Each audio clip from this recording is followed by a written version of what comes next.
My dear students, welcome to elite YouTube channel. আজকে আমরা class 11-এর semester 2 এর unit 1 যে বিষয়টা আছে সেই বিষয় নিয়ে আজকে তোমাদের সামনে আলোচনা করব। বিষয়টা কি? শিক্ষা মনোবিজ্ঞান।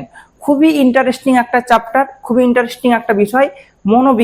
মনোবিজ্ঞানের জ্ঞান জানার সকলের খুবই আগ্রহ থাকে, ঠিক তেমনি তোমাদের অনেক আগ্রহ থাকবে এবং এই বিষয়টা সবচাইতে বেশি ইন্টারেস্টিং এবং আমাকে এই বিষয়টা খুবই ভালো লাগে। দেখবে তোমাদেরকেও এই বিষয়টা খুবই ভালো লাগবে। তো চলো আমরা শুরু করি মনোবিজ্ঞান বা শিক্ষা মনোবিজ্ঞানের যে ইউনিট 1-এর যে বিষয়টা আছে সেই বিষয় নিয়ে। তার আগে তোমাদের একটা বিষয় বলি যে এই সমস্ত বিষয়ে নোট পেতে তোমরা আমাদের ডেসক্রিপশনে লিংক দেওয়া আছে, সেই লিংক থেকে এলিট অ্যাপটি ডাউনলোড করে নেবে। চলো শুরু করা যাক। হেই, যদি তুমিও তোমার এক্সাম প্রিপারেশন অনেক সহজ করে তুলতে চাও তাহলে ডেসক্রিপশন বক্সের লিংক থেকে এলিট অ্যাপটি ডাউনলোড করে নাও। সেখানে তুমি প্রতিটি টপিকের ভিডিও লেকচার, স্টাডি ম্যাটেরিয়ালস এবং নোটস, কোয়েশ্চেন অ্যান্সারের সলিউশন, অডিও বুকস এবং বোর্ডের যাবতীয় ইম্পর্টেন্ট আপডেট পেয়ে যাবে। তাই অ্যাপটি ডাউনলোড করতে ভুলো না। তো চলো আবার টপিকে ফিরে যাই। শিক্ষা মনোবিজ্ঞান আমরা এখানে যেটা জানবো ইউনিট 1-এ, সেখানে তিনটি বিষয় আমাদের এখানে আছে ইউনিট 1-এ। সেই তিনটি বিষয় হচ্ছে, একটি হচ্ছে মিনিং অফ এডুকেশনাল সাইকোলজি, শিক্ষা মনোবিজ্ঞানের অর্থ আমরা এখানে জানবো। তার সঙ্গে সঙ্গে জানবো নিডস বা প্রয়োজনীয়তা, শিক্ষা মনোবিজ্ঞানের প্রয়োজনীয়তা, কেন আমরা শিক্ষা মনোবিজ্ঞান পড়বো, এবং তার সঙ্গে সঙ্গে জানবো relation between education and sociology, অর্থাৎ শিক্ষা এবং মনোবিজ্ঞানের সম্পর্কটা কোথায়। তো চলো, তো এবার একটা কথা তোমাদের আগে বলি যে শিক্ষা মনোবিজ্ঞান জানার আগে আমাদেরকে মনোবিজ্ঞান কথাটা জানতে হবে। তো মনোবিজ্ঞান কথাটা কি বা মনোবিজ্ঞানের অর্থটা বা কি? মনোবিজ্ঞানকে ইংরেজিতে বলা হয় সাইকোলজি। তো চলো দেখো, শিক্ষা মনোবিজ্ঞান জানার আগে আমাদেরকে মনোবিজ্ঞান বিষয়টা জানতে হবে। হোয়াট ইজ মনোবিজ্ঞান বা হোয়াট ইজ সাইকোলজি? তো চলো, তো সাইকোলজি শব্দটা আমরা এখানে হোয়াট ইজ সাইকোলজি এই বিষয়টা জানবো। তার সঙ্গে সঙ্গে জানবো সাইকোলজির যে এভালুয়েশন বা সাইকোলজির যে ক্রমবিবর্তন সেই বিষয়টা জানবো। কিন্তু তার আগে তোমাদের একটা কথা বলি যে মনোবিজ্ঞান কথার ইংরেজি প্রতিশব্দ হচ্ছে সাইকোলজি। তো সাইকোলজি সবাই হয়তো ভাবে সাইকোলজি বানানটা SY দিয়ে শুরু, কিন্তু না, সাইকোলজি হচ্ছে PSYCHOLOGY, এইভাবে মাথায় রাখবে। সাইকোলজি কথাটার এইরকম, সাইকোলজি কথাটির বানান হচ্ছে পি দিয়ে শুরু, এটা একটু ব্যতিক্রম।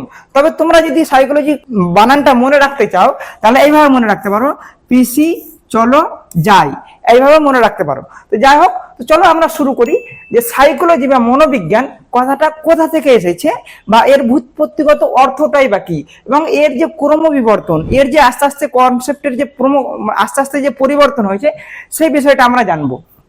তো সাইকোলজি শব্দটি বা মনোবিজ্ঞান শব্দটি দুটি গ্রিক শব্দ থেকে এসেছে। কোন শব্দ থেকে বললাম? গ্রিক শব্দ। তো গ্রিক শব্দ হচ্ছে, একটা হচ্ছে সাইকি এবং একটা হচ্ছে লোগোস। সাইকি কথার অর্থ হচ্ছে আত্মা এবং লোগোস কথার অর্থ হচ্ছে বিজ্ঞান। তাহলে আমরা সাইকোলজিকে আমরা আক্ষরিক অর্থ যদি আমরা ব্যাখ্যা করি তাহলে সাইকোলজি কথার অর্থ হচ্ছে আত্মার বিজ্ঞান বা মনোবিজ্ঞান হলো আত্মার বিজ্ঞান। তাহলে এটা তোমরা বুঝতে পারলে যে মনোবিজ্ঞান হচ্ছে আত্মার বিজ্ঞান। আত্মাকে যখন আমরা পরীক্ষা বা পর্যবেক্ষণ করি, তো এবার আমার প্রশ্ন হচ্ছে, আত্মাকে কি তোমরা পরীক্ষা বা পর্যবেক্ষণ করতে পারবে বা আত্মাকে তোমরা কি দেখতে পাবে? বলো, তোমরা কি কেউ আত্মাকে দেখেছো? সেই জন্য আস্তে আস্তে আমাদের এই যে আত্মার বিজ্ঞান, যে সেই জন্যই আমাদের কি হলো বলতো, এই যে মনোবিজ্ঞানের যে ধারণাটার আস্তে আস্তে পরিবর্তন হয়ে গেল। ওই জন্য প্রথমে আমাদের কি হলো, মনোবিজ্ঞানকে আমাদের অ্যারিস্টটল এবং প্লেটো এরা মনোবিজ্ঞানকে বলছে আত্মার বিজ্ঞান। যেহেতু এটা নতুন কনসেপ্ট, ওই জন্য এটাকে প্রাথমিক যে ধারণায়, সেই প্রাথমিক ধারণায় বলছে মনোবিজ্ঞান হচ্ছে আত্মার বিজ্ঞান। কারণ মনোবিজ্ঞান আত্মার বিভিন্ন বিষয়বস্তু নিয়ে আলোচনা করে। তবে এটাকে এই যে আত্মাকে যেহেতু আমরা দেখতে পাচ্ছি না, আত্মাকে যেহেতু আমরা পর্যবেক্ষণ করতে পারছি না, কেন পর্যবেক্ষণ? দেখো, এই যে বিজ্ঞান যে আমরা বলছি আত্মাকে, বিজ্ঞান মানে কি? বিজ্ঞান মানে হচ্ছে আমরা যেটাকে পরীক্ষা করতে পারবো, পর্যবেক্ষণ করতে পারবো এবং সিদ্ধান্তে গিয়ে সেটাকে যখন আমরা মানে সিদ্ধান্ত নির্ণয় করতে পারবো, তখন সেটাকে তো আমরা বিজ্ঞান বলবো। বিজ্ঞান যেটাকে আমরা দেখতে পাই না সেটা তো বিজ্ঞান নয়। যে বিজ্ঞান আর কুসংস্কারের মধ্যে পার্থক্য তো তোমরা সকলেই জানো। সেই জন্য যে বিষয়টাকে আমরা দেখতে পাই, যে বিষয়টাকে আমরা পরীক্ষা করতে পারি, যে বিষয়টাকে আমরা পর্যবেক্ষণ করতে পারি, সেটাকে তো বিজ্ঞান বলবো। যেহেতু আমরা আত্মাকে আমরা দেখতে পাচ্ছি না, পর্যবেক্ষণ করতে পারছি না, আর সেই জন্য এই আত্মার কনসেপ্টটা পুরোপুরি রিজেক্ট করে দেওয়া হলো। রিজেক্ট করছে আমাদের কোন বিজ্ঞানী? জার্মান দার্শনিক কান্ট। জার্মান দার্শনিক কান্ট বলছেন, যেহেতু আমরা আত্মাকে পর্যবেক্ষণ করতে পারছি না, পরীক্ষা নিরীক্ষা করতে পারছি না, সেই জন্য আমরা মনোবিজ্ঞানকে আত্মার বিজ্ঞান বলা চলবে না, এটা একদম সম্পূর্ণ বাদ বা এটাকে রিজেক্ট করে দেওয়া হলো। দিয়ে তিনি কান্ট বলছেন যে psychology is the science of mind, বা সাইকোলজি হচ্ছে মনের বিজ্ঞান। মন বলতে আমরা কি বুঝি? মন বলতে আমরা কাকে বুঝবো, বা মন বলতে তুমি কি বোঝো? এই যে দেখো, এই যে ছবিটা দেওয়া আছে, এই ছবিটা হয়তো সবাই ভাববে না এটাই হয়তো আমাদের মন। মন হয়তো, মন বলতে অনেক হয়তো ভাববে ব্রেন, বা মন বলতে অনেক হয়তো ভাববে এই যে হৃদয়কে হয়তো মন ভাববে, এই ছেলেটা আমার মন ভেঙে চলে গেল রে, আমার মন খারাপ রে। এই যে মনকে, ওই যে মন খারাপ যে বলছে, তুমি কি দেখতে পাচ্ছ কিরকম মন খারাপ, কতটা মন খারাপ? এই যে আমরা বলি না মাঝে মধ্যে বন্ধু বান্ধবের সঙ্গে, আজকে মনটা আমার ভালো নেই, আজকে বাড়িতে এরকম হয়েছে, বা আজকে এরকম হয়েছে, এই যে মন ভালো নেই, এই কথাটা তো আমরা সচরাচর শুনতে পাই। তো মনকে কি তোমরা দেখতে পাচ্ছ? মনকে কি তোমরা পর্যবেক্ষণ করতে পারছো কতটা মন খারাপ? এটারও কোনো অস্তিত্ব নেই। ওই জন্য এটাই, এই কনসেপ্টটাও পুরোপুরি আমাদের কাছে বাতিল হয়ে গেল। দিয়ে আমাদের বিজ্ঞানী জেমস বলছেন যে সাইকোলজি হচ্ছে সায়েন্স অফ কনসিয়াসনেস, বা চেতনার বিজ্ঞান। মনটাকেও যেহেতু আমরা পর্যবেক্ষণ করতে পারছি না, সেই জন্য মনটাকেও আমরা রিজেক্ট করে দেওয়া, মনটাকে রিজেক্ট করে দেওয়া হলো। বিজ্ঞানী জেমস বলছেন মনটাকে আমরা মানছি না, psychology is a science of mind, সেটাকে আমরা বিশ্বাস করি না, বা সেটাকেও রিজেক্ট করে দেওয়া হলো। দিয়ে বলা হলো, বিজ্ঞানী জেমস বলছেন যে psychology is the science of consciousness, বা চেতনার বিজ্ঞান। চেতনা বলতে কি বলতো? চেতনা হচ্ছে এমন একটা বিষয়, বর্তমানে আমি যে সমস্ত কাজগুলো করছি বা কনসিয়াসনেস ভাবে, চেতনার ভাবে, বা আমার এখন মনে হচ্ছে আমি ক্লাস করছি, এটা হচ্ছে চেতনা। কিন্তু চেতনাকেও আমরা ঠিকঠাক ভাবে পর্যবেক্ষণ করতে পারি না। চেতনারও বিভিন্ন ভাগ আছে। তোমরা যদি বিজ্ঞানী ফ্রয়েডের কথা শোনো, তাহলে বিজ্ঞানী ফ্রয়েড বলছেন আমাদের চেতন মন আছে, অবচেতন মন আছে, এবং প্রাক চেতন মন আছে। এগুলো আরো যখন তোমরা হায়ার লেভেলে পড়বে, যখন তোমরা গ্রাজুয়েশন পড়বে বা মাস্টার ডিগ্রি পড়বে, তখন এই বিষয়গুলো জানতে পারবে। তবে চেতনাকেও আমরা ঠিকঠাক ভাবে পর্যবেক্ষণ করতে পারি না, যেহেতু এর বিভিন্ন রূপ আছে। মানে অনেকদিন আগেকার কোনো ঘটে যাওয়া কোনো ঘটনা, সেগুলো আমাদের একদম অবচেতন মনে থাকে। তো ওই রকম বলছে, চেতনাটাকেও আমরা কিন্তু বিশ্বাস করতে পারি না, বা ওই যে মনটাকে যেহেতু রিজেক্ট করে দিল, তিনি এবার বললেন, বিজ্ঞানী জেমস বললেন যে আমাদের সাইকোলজি হচ্ছে চেতনার বিজ্ঞান। এবার চেতনাকেও যেহেতু পরীক্ষা করা যাচ্ছে না, পর্যবেক্ষণ করা যাচ্ছে না, ওই জন্য আমাদের জেবি ওয়াটসন একটা বিখ্যাত সাইকোলজিস্ট, তিনি বলছেন যে psychology is the positive science of behaviour. তাহলে মনোবিজ্ঞান হলো আচরণের ধনাত্মক বিজ্ঞান, এই কথা বলছেন আমাদের জেবি ওয়াটসন। তাহলে এই যে সংজ্ঞাটা, এটা হচ্ছে অ্যাপ্রোপ্রিয়েট সংজ্ঞা। তার কারণ হচ্ছে আমরা আচরণকে বিজ্ঞানের মাধ্যমে পরীক্ষাও করতে পারি এবং পর্যবেক্ষণ করতে পারি। এবার কিরকম মানুষের আচরণটাকে তাহলে কিভাবে আমরা পরীক্ষা করবো বা পর্যবেক্ষণ করবো?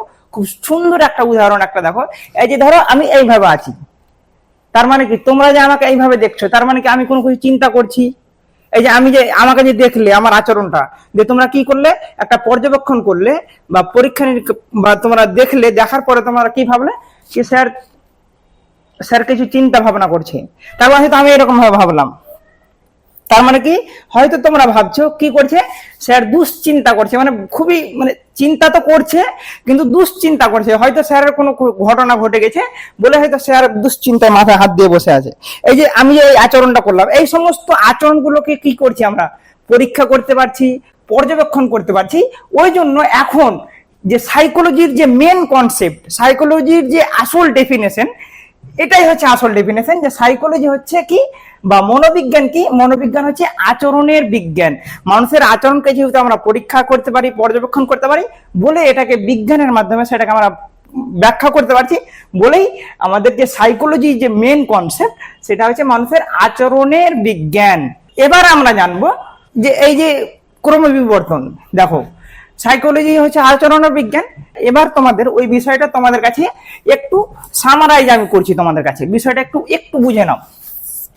দেখো একটা ছোট্ট উদাহরণ, আমরা আগেকার যুগে মানুষ কি করতো, ছোট কিপ্যাড মোবাইল, ক্যাডবেরির মতো দেখতে কিপ্যাড মোবাইল ব্যবহার করতো। আস্তে আস্তে মোবাইলের যেমন আস্তে আস্তে ডেভেলপ হতে হতে এখন স্মার্টফোনও চলে এসছে, ঠিক তেমনি সাইকোলজিও রিসেন্টলি কোনো একটা বিষয় বা রিসেন্টলি কোনো একটা ধারণা যেটাও আস্তে আস্তে ক্রমবিবর্তন হয়েছে, যেটা তোমাদের কাছে প্রথমে আলোচনা করলাম। যে প্রথমে যে সাইকোলজির যে কনসেপ্টটা আমাদের বিজ্ঞানী প্লেটো বা অ্যারিস্টটল দিয়েছিল, সেটা হচ্ছে সাইকোলজি হচ্ছে আত্মার বিজ্ঞান। সেটাকে আত্মাকে আমরা যেহেতু পরীক্ষা করতে পারছি না, পর্যবেক্ষণ করতে পারছি না, কোনোদিন আমরা দেখিনি, কেউ আত্মাকে দেখেছো? কেউ দেখনি। ঠিক তেমনি আত্মাকে যেহেতু আমরা পরীক্ষা করতে পারছি না, পর্যবেক্ষণ করতে পারছি না, ওই জন্য আমাদের কাছে নতুন কনসেপ্ট নিয়ে এলো মনের বিজ্ঞান বা সাইকোলজি হচ্ছে সায়েন্স অফ মাইন্ড। আত্মাকে রিজেক্ট করে দিল বিজ্ঞানী কান্ট। বিজ্ঞানী কান্ট বলছেন আত্মাকে যেহেতু আমরা পরীক্ষা করতে পারছি না, পর্যবেক্ষণ করতে পারছি না, ওই জন্য তিনি বলছেন যে psychology is the science of mind বা মনের বিজ্ঞান। এটাকেও যেহেতু আমরা পরীক্ষা করতে পারছি না, পর্যবেক্ষণ করতে পারছি না, আমরা দেখতে পাচ্ছি না, সেই জন্য আমাদের বিজ্ঞানী জেমস বলছেন যে সাইকোলজি বা মনোবিজ্ঞান হচ্ছে চেতনার বিজ্ঞান। এটাও চেঞ্জ হয়ে গেল, এটাকে আমরা রিজেক্ট করে দিলাম। এখন যে সংজ্ঞাটা সব থেকে পপুলার বা সব থেকে বেশি জনপ্রিয়, সেই সংজ্ঞাটা হচ্ছে psychology is the positive science of behaviour বা মনোবিজ্ঞান হলো আচরণের ধনাত্মক বিজ্ঞান। তাহলে আচরণ বিষয়টা কি তোমরা সকলেই জানছো? এনি অ্যাকশন অর রিয়াকশন বা আমাদের যে মানে প্রতিক্রিয়াগুলো করছি, সেই প্রতিক্রিয়াগুলি হচ্ছে আমাদের যে আচরণ, সেই আচরণগুলোই হচ্ছে আমাদের সাইকোলজি বা ওই আচরণগুলোকে স্টাডি করা, আচরণগুলোকে পরীক্ষা করা, পর্যবেক্ষণ করা, এটাই হচ্ছে আমাদের সাইকোলজি।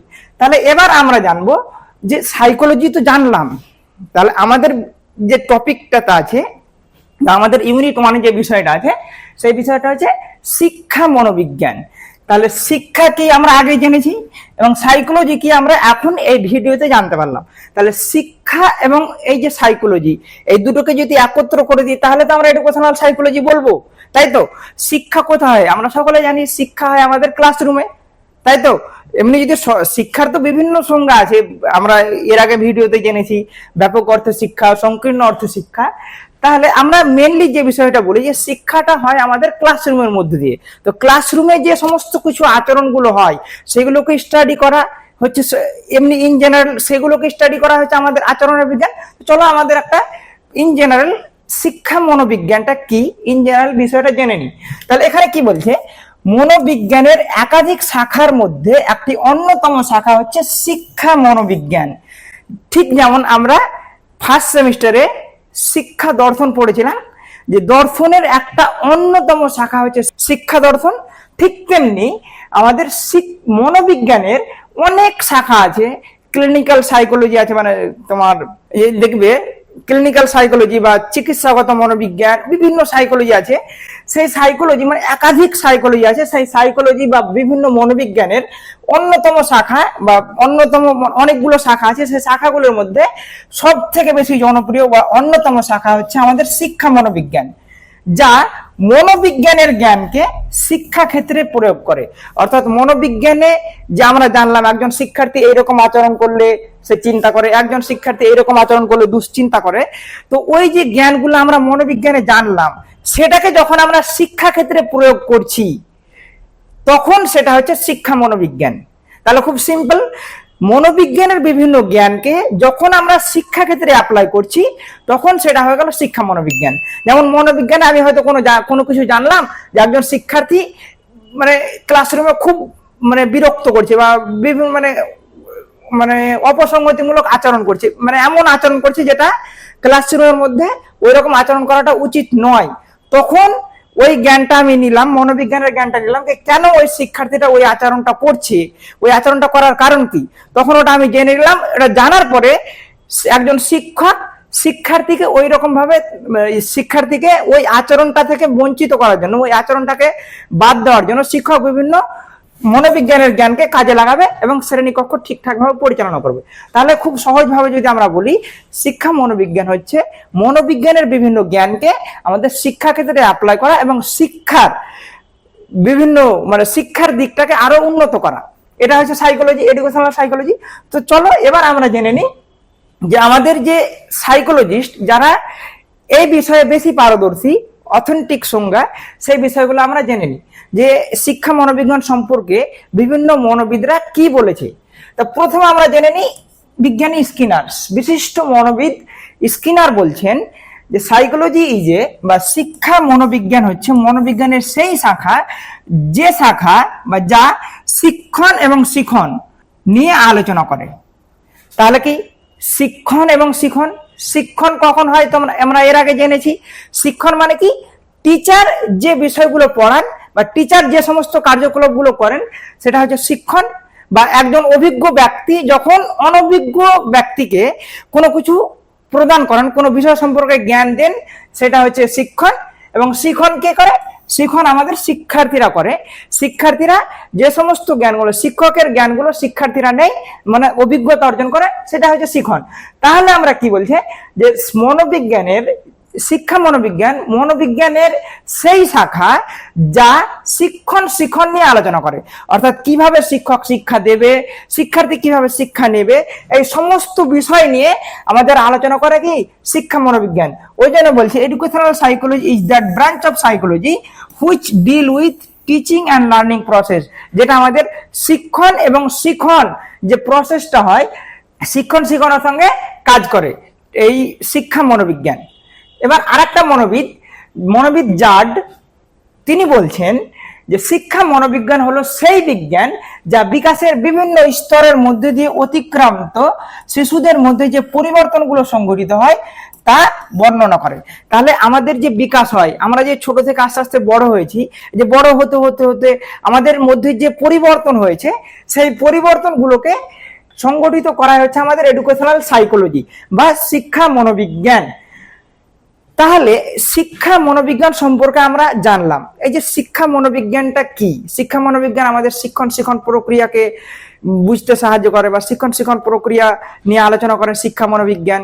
শিক্ষা মনোবিজ্ঞান মনোবিজ্ঞানের বিভিন্ন জ্ঞানকে, মনোবিজ্ঞানের যে সমস্ত থিওরি আছে বা তত্ত্ব আছে বা মনোবিজ্ঞানের যে সমস্ত নিয়ম আছে, নীতি আছে, এই সমস্ত নিয়ম নীতিগুলো যখন আমরা শিক্ষাক্ষেত্রে অ্যাপ্লাই করছি, সেটাই হয়ে গেল শিক্ষা মনোবিজ্ঞান। তো এই যে শিক্ষাক্ষেত্রে অ্যাপ্লাই করব বা শিক্ষাক্ষেত্রে যে প্রয়োগ করব মনোবিজ্ঞানের জ্ঞানকে, তো প্রয়োগ করার ফলে আমাদের প্রয়োজনীয়তাটা পাই, কেন আমরা মনোবিজ্ঞানের জ্ঞানকে শিক্ষাক্ষেত্রে প্রয়োগ করব। তাহলে এই যে শিক্ষা মনোবিজ্ঞানের কি কি প্রয়োজনীয়তা আছে, কেন আমরা শিক্ষা মনোবিজ্ঞান পড়বো, কেন আমরা শিক্ষা মনোবিজ্ঞান জানবো, সেই বিষয় নিয়ে এবার আলোচনা করব। এটা শুনো, দেখো। তাহলে শিক্ষা মনোবিজ্ঞান যে গুরুত্বপূর্ণ একটা যে প্রয়োজনীয়তা, সেই প্রয়োজনীয়তাটা হচ্ছে আন্ডারস্ট্যান্ড দ্য ইন্ডিভিজুয়াল ডিফারেন্স বা ব্যক্তিগত পার্থক্য বুঝতে। ব্যক্তিগত পার্থক্য বলতে কি বলতো?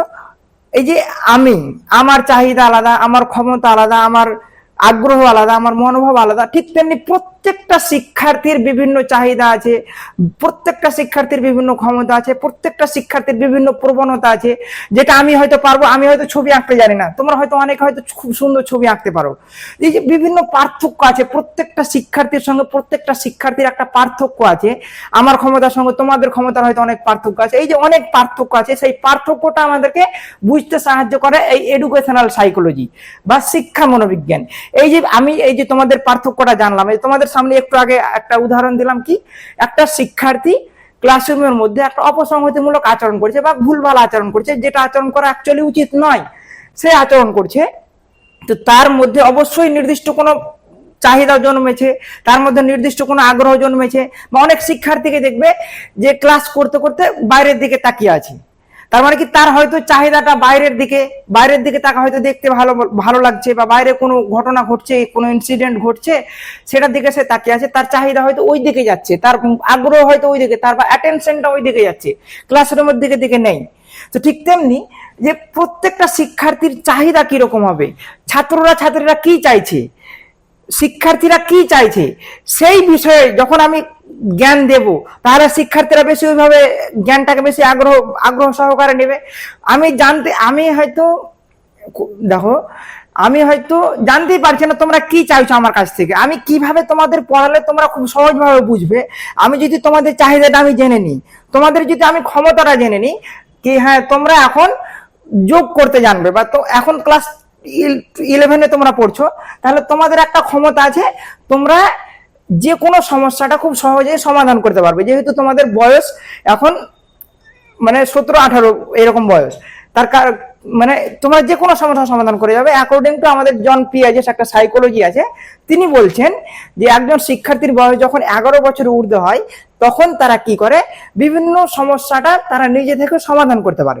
তাহলে প্রত্যেকটা শিক্ষার্থীর ইন্ডিভিজুয়াল ডিফারেন্স, অর্থাৎ প্রত্যেকটা শিক্ষার্থীর চাহিদা, ক্ষমতা, প্রবণতাটা যখন একজন শিক্ষার্থী জেনে যাবে, তখন যখন একজন শিক্ষার্থীর চাহিদা ক্ষমতা যখন শিক্ষক জেনে যাবে, তখন শিক্ষক ওই অনুযায়ী যদি তাকে পড়াশোনা করাই বা ওই অনুযায়ী যদি জ্ঞান দেয়, তাহলে সে খুব সহজভাবে ওই জ্ঞানটাকে নিতে পারবে বা বুঝতে পারবে। যেমন তোমাদের কাছে একটা ছোট্ট উদাহরণ দিই, যদি ধরো ক্লাস 2 এর ছেলেকে, ক্লাস 2 বা ক্লাস 1 এর ছেলেকে যদি আমি এখন সাইকোলজি পড়াই, তাহলে সে কি বুঝবে? সে কিছু বুঝবে না। তার কারণ হচ্ছে তার এই জ্ঞানটা নেওয়ার তার ক্ষমতা এখনো জন্মায়নি। বুঝতে পারছো তো? তার এই জ্ঞানটা নেওয়ার ক্ষমতারও জন্মায়নি। এখন যদি ওকে এ বি সি ডি শেখায়, তাহলে তার ক্ষমতাটা জন্মে গেছে। তাহলে কি, এই যে দেখো, এখন যদি আমি তোমাদেরকে এবিসিডি শোনাই বা এবিসিডি শেখাই, তাহলে তোমাদের মনের মধ্যে একটা আগ্রহটা একদম কমে যাবে, বা তোমাদের যে চাহিদাটা ছিল পড়াশোনার প্রতি একটা চাহিদা, সেই চাহিদাটা কমে যাবে। তাহলে ওই চাহিদাটা আমি ফুলফুল, বা ওই চাহিদাটা আমি তোমাদের মানে বুঝতে পারছি না যে তোমরা এবিসিডি শিখবে বা তোমরা সাইকোলজি পড়বে, কোনটা পড়বে তোমরা।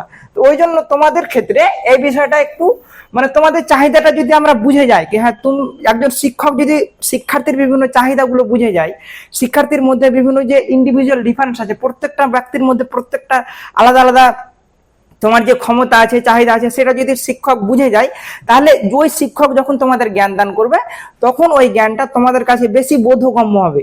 তাহলে ওই জ্ঞানটা তোমরা বেশি নিতে পারবে, বা ওই জ্ঞানটা তোমাদের কাছে বেশি সহজপূর্ণ হবে এবং কার্যকরী শিখন তোমরা লাভ করবে। তাহলে এই যে এই শিক্ষার্থীদের ব্যক্তিগত পার্থক্য বুঝতে আমাদের এডুকেশনাল সাইকোলজি গুরুত্বপূর্ণ একটা ভূমিকা পালন করে, যার প্রয়োজনীয়তাটা আমরা দেখতে পাচ্ছি সচরাচর আমাদের প্র্যাকটিক্যাল লাইফে। তারপরে আমাদের শিক্ষার্থীর যে অ্যাটিটিউড বা শিক্ষার্থীর যে মনোভাব মানে কি বলতো, একজন শিক্ষার্থী মানে কোনো বিষয় সম্পর্কে তার কি মনোভাব রয়েছে। এই যে আমি একজন শিক্ষক, আমাকে হয়তো তোমরা অনেক হয়তো বলবে একজন ভালো টিচার, অনেকে হয়তো বলবে একজন খারাপ টিচার। যে তোমার মনোভাব বলছে যে কোনো বিষয় সম্পর্কে তোমার ধারণা কিরকম, সেই ধারণা সম্পর্কে আমাদের জ্ঞান দান করতে আমাদের এডুকেশনাল সাইকোলজিটা আমাদের কাজে লাগে। কিভাবে ধারণা গঠন করব বা কিভাবে মনোভাব দেব, বিভিন্ন আচরণ দেখে বা বিভিন্ন বিষয়বস্তু দেখে আমরা সেটাকে ব্যাখ্যা করতে পারবো। এটারও আমাদের শিক্ষা ক্ষেত্রে গুরুত্বপূর্ণ একটা ভূমিকা পালন করছে। এছাড়াও আমাদের শিক্ষা মনোবিজ্ঞান আমাদেরকে গাইডেন্স এবং কাউন্সিলিং প্রদানে সাহায্য করে। কিরকম ভাবে এর প্রয়োজনীয়তা দেখো, গাইডেন্সের বাংলা অর্থ হচ্ছে নির্দেশনা দেওয়া, অর্থাৎ কাউকে কোনো কাজ করতে হেল্প করা, সেটা হচ্ছে গাইডেন্স। এবং কাউন্সিলিংটাও কাছাকাছি একটু মানে ওর থেকে একটু মানে ঊর্ধ্বে কোনো একটা বিষয়, যেটাকে আমাদেরকে একদম প্রপারলি ওয়েতে আমাদেরকে ডাইরেকশন দিয়ে দেয় যে এইভাবে কোনো প্রবলেমটাকে সলভ করতে হবে।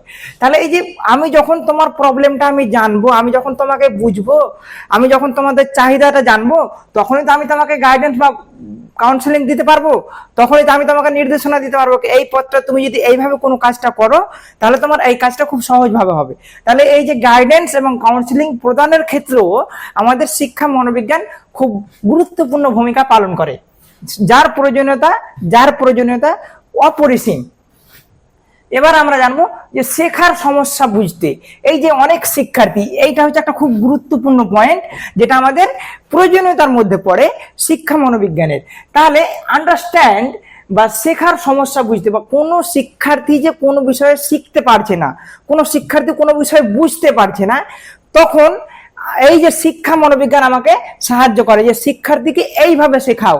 একজন টিচার আমাদেরকে বলেছিল যে একজন শিক্ষার্থীকে যদি পড়াও, মানে কোনো জিনিস বলো, তার সঙ্গে সঙ্গে তাকে যদি দেখাও, তাহলে ওই বিষয়টা দেখা এবং শোনা, এই দুটো বিষয় যদি শিক্ষার্থী একসঙ্গে করে, তাহলে শিক্ষার্থীর ওই বিষয়টা খুব সহজভাবে মনে থাকে।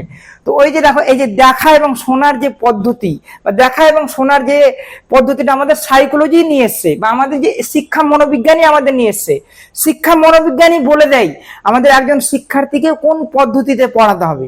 তো ওই জন্য শিক্ষার্থীর যে কোনো সমস্যা শেখার ক্ষেত্রে বা কোনো জিনিস লার্নিং করার ক্ষেত্রে শিক্ষার্থীর সমস্যা সমাধান করতে আমাদের শিক্ষা মনোবিজ্ঞান একটা গুরুত্বপূর্ণ ভূমিকা পালন করে।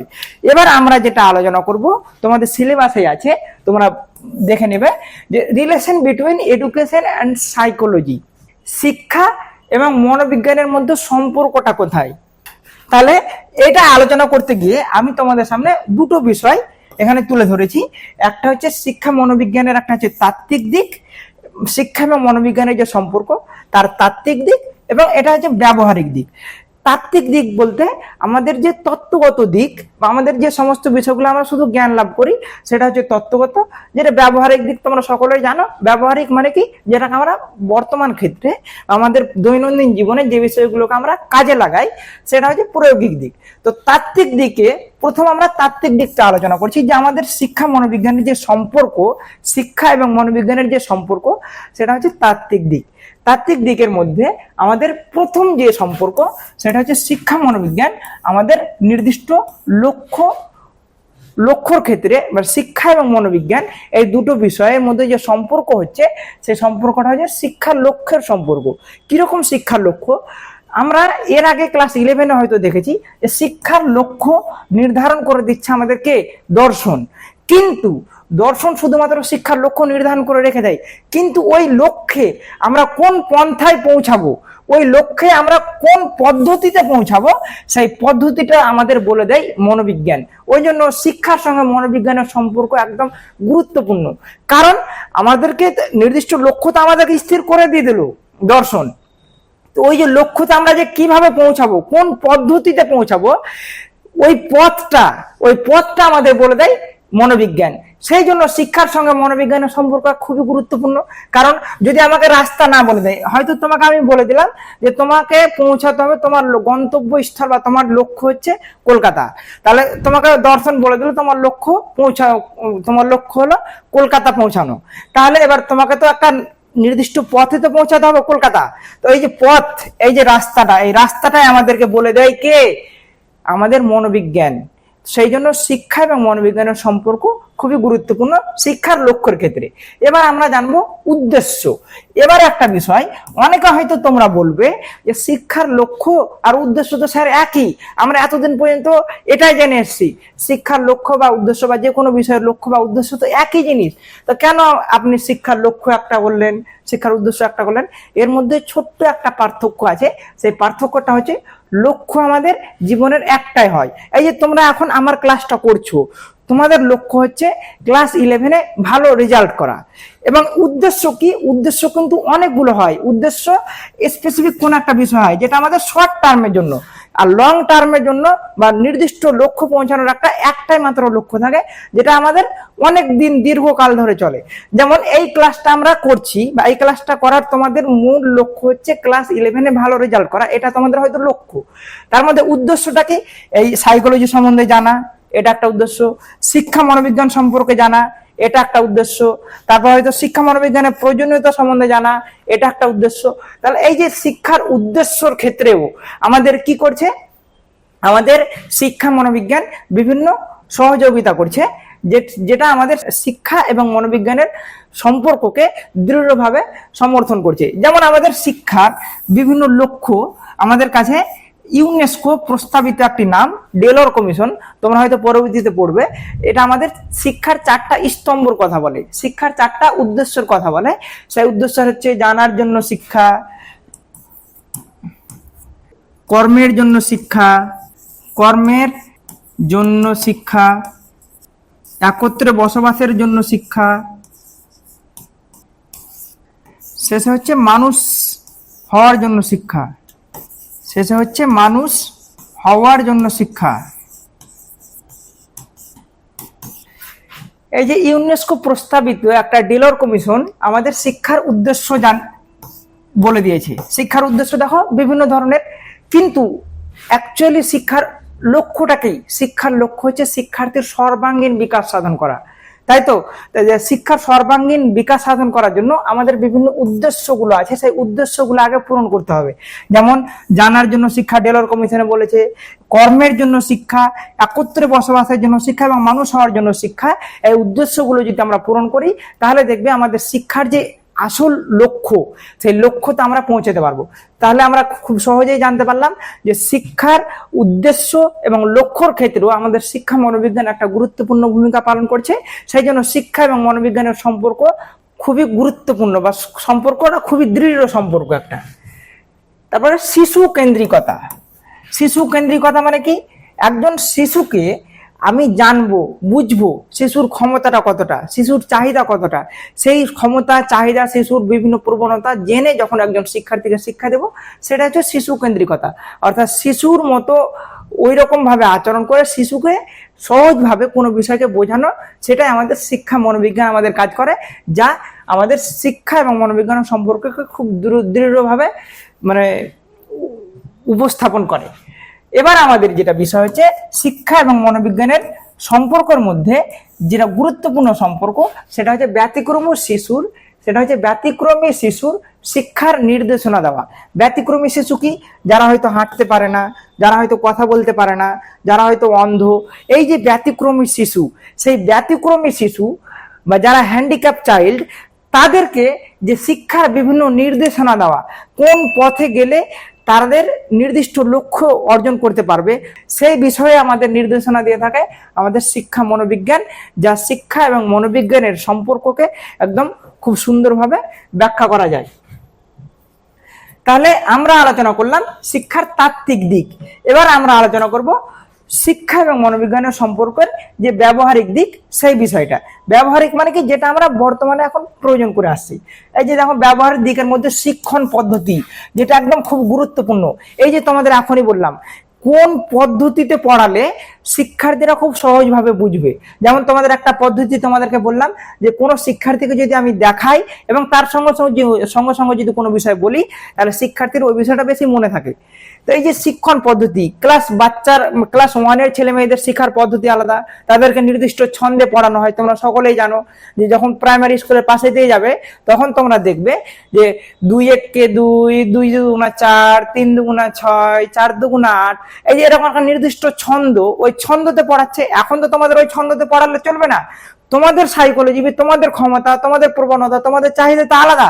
ওই তোমাদের চাহিদাটা জেনে, তোমাদের ক্ষমতাটা জেনে, তোমাদের যে মানে মনোভাব বা তোমাদের অ্যাটিটিউড বা তোমাদের বিভিন্ন বিষয় জানার পরে যখন আমি ওই পদ্ধতি অনুযায়ী তোমাদেরকে শিক্ষা দেব, সেই পদ্ধতি সেটা হচ্ছে আসল, বা সেটা হচ্ছে একজন শিক্ষার্থীকে তার কার্যকরী শিখনে সহায়তা করবে। ওই জন্য শিক্ষার পদ্ধতি বর্তমানে এই যে লেকচারিং মেথড, এই আমি তোমাদের লেকচার দিচ্ছি, তারপর প্রজেক্ট মেথড, এই সমস্ত মেথডগুলো আমাদের এডুকেশনাল সাইকোলজি বা শিক্ষা মনোবিজ্ঞানে আমাদের তৈরি করেছে। এবার আমরা জানবো এই যে পাঠ্যক্রম রচনা। পাঠ্যক্রম মানে কি? আমরা সকলেই জানি যে বিষয়ের উপর আমরা জ্ঞান অর্জন করি। যেমন তোমাদের একটা প্রেসক্রাইব পাঠ্যক্রম আছে, বা তোমাদের একটা পাঠ্যক্রমের একটা ভাগ সিলেবাস আছে, সেই সিলেবাস অনুযায়ী আমরা জ্ঞান অর্জন করি। বা একজন শিক্ষার্থীকে কোন বিষয় দিলে বা কোন বিষয় সম্পর্কে একজন শিক্ষার্থীর জ্ঞান লাভ করা উচিত, সেই বিষয়টা আমাদের শিক্ষা মনোবিজ্ঞান আমাদেরকে নির্ধারিত করে দেয়, যা শিক্ষা এবং মনোবিজ্ঞান এই দুটোকে একত্রিত করেছে। এবং শিক্ষার্থীর সমস্যা সমাধান, শিক্ষার্থীর বিভিন্ন যে সমস্যা আছে শিক্ষাক্ষেত্রের সমস্যা, সেই সমস্যাগুলো সমাধান করতে আমাদের শিক্ষা মনোবিজ্ঞান সাহায্য করে। কারণ একজন শিক্ষার্থীর বিভিন্ন আচরণগুলো জেনে, একজন শিক্ষার্থীর বিভিন্ন আচরণগুলো পর্যবেক্ষণ করার ফলে শিক্ষার্থীর যে বিভিন্ন সমস্যা, সেই সমস্যাটা একজন শিক্ষক সমাধান করতে সাহায্য করে।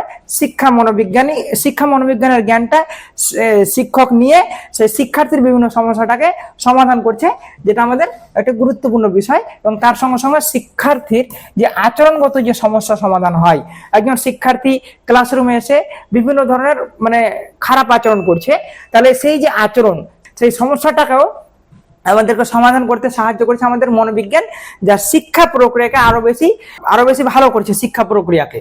তার মানে কি?